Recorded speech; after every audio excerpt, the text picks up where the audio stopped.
Hello, my name is Chuck, and today I'd like to talk about horror games. More specifically, A Quiet Place: The Road Ahead. This game has one of the best horror concepts of all time, and it has to do with power dynamics, a concept I learned about in my English 125 class.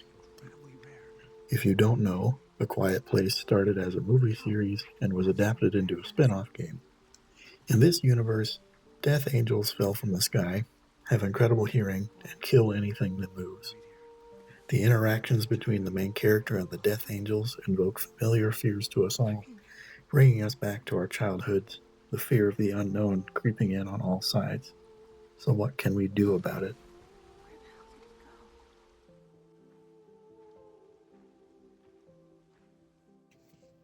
The first thing you need to be aware of is that death angels can hear everything that you do that is above the ambient sound of the environment.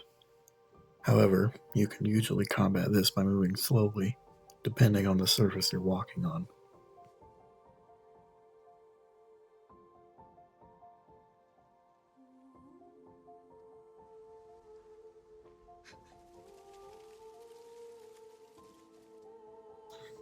Although we have not seen a death angel yet, we can see here just how much fear they invoke in us.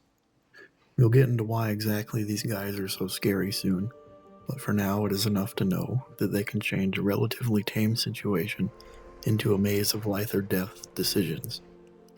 It is this fear of the unknown that makes A Quiet Place such an amazing concept. It taps into our childhood fears and brings them back to life in a new and horrifying way.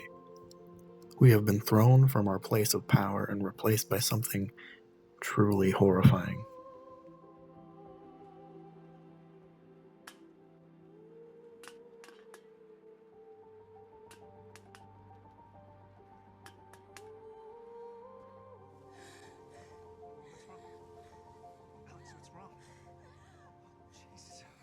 One more variable to add onto the scale against us is the fact that we, the main character, have extreme asthma.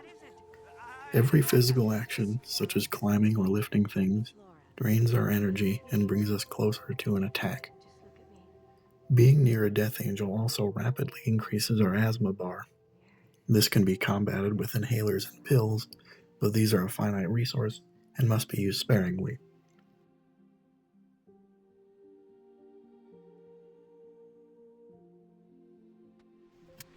Not everything works against us.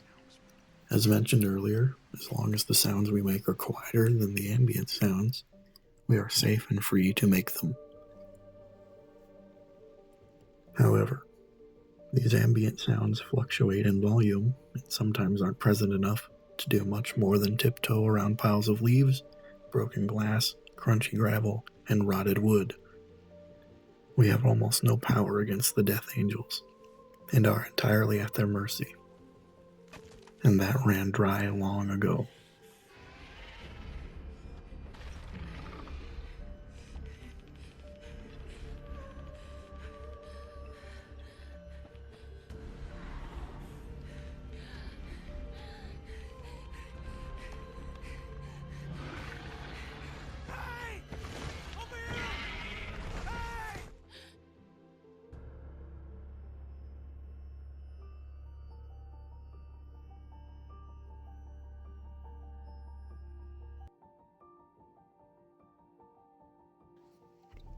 The power dynamics between us and the death angels are very imbalanced.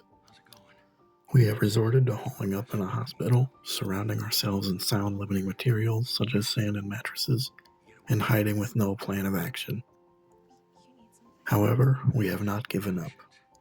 We have developed a phonometer which detects ambient sound and compares it with the sound we are putting off, allowing us to more safely traverse this world by giving us potentially life-saving information. An inherent plus to our side of the dynamic is the fact that we can use flashlights and power as much as we want, so long as it doesn't make sound. So even if the death angels are approaching fast, we have more senses available to us. The limited resources to fight back reminds me of childhood fears. As a child, we were always on the defensive, hiding from the monsters in our closet, running to the light to escape the darkness, getting our parents to check under the bed before we go to sleep at night. But now, we have nothing, and we have no one to save us. There is nothing but the primitive fear of the unknown, the death angels, and our wits.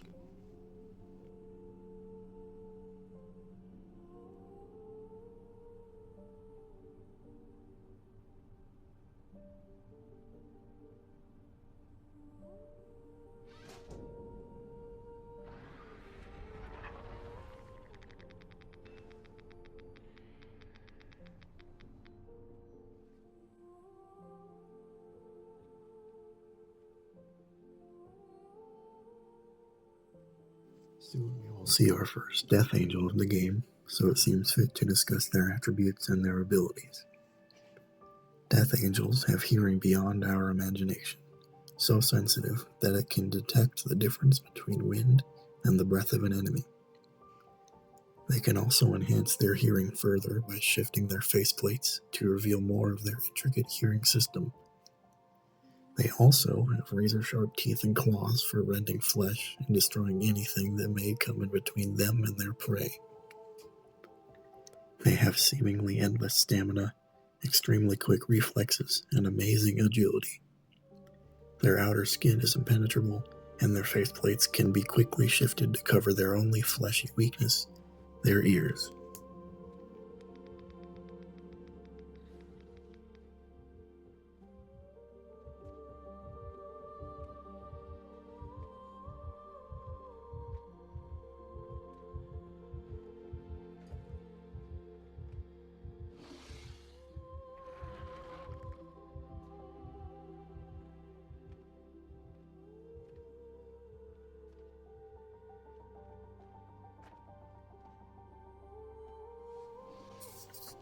Our situation may seem hopeless, but it can be found.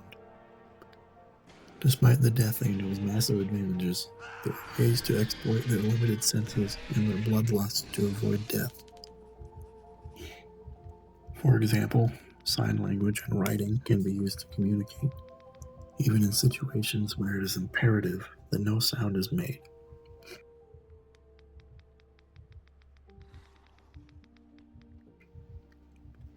When you are alone, sometimes the best thing to do is practice patience. Death angels are bloodthirsty and may wander off in a different direction if you remain still and silent long enough, allowing time for you to escape.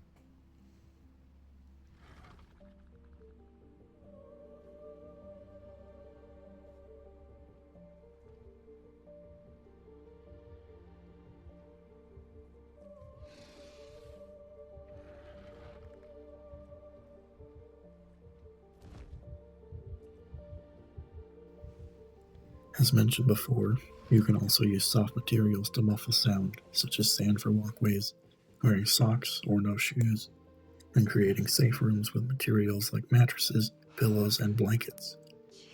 In these areas, it is safe enough even to scream.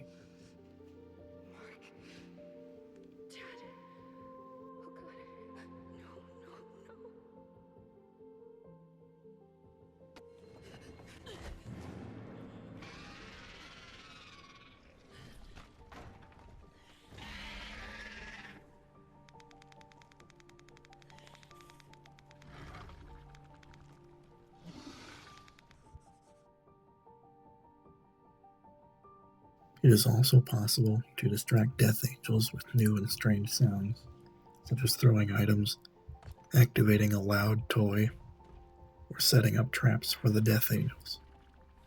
But even as we adapt, so can they.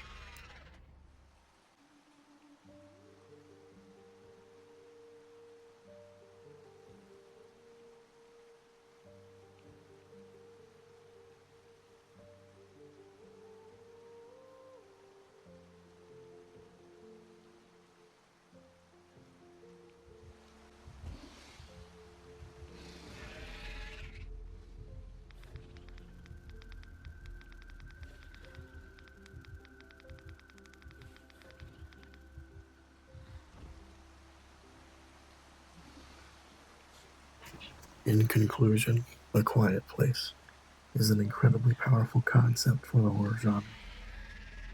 It takes advantage of imbalanced power dynamics between us and the Death Angels, and it manipulates them in order to bring us hope, ultimately taking it away again and bringing a new and more powerful challenge for us to face. The fear of the unknown is a strong one, but one that can always be overcome. Thank you.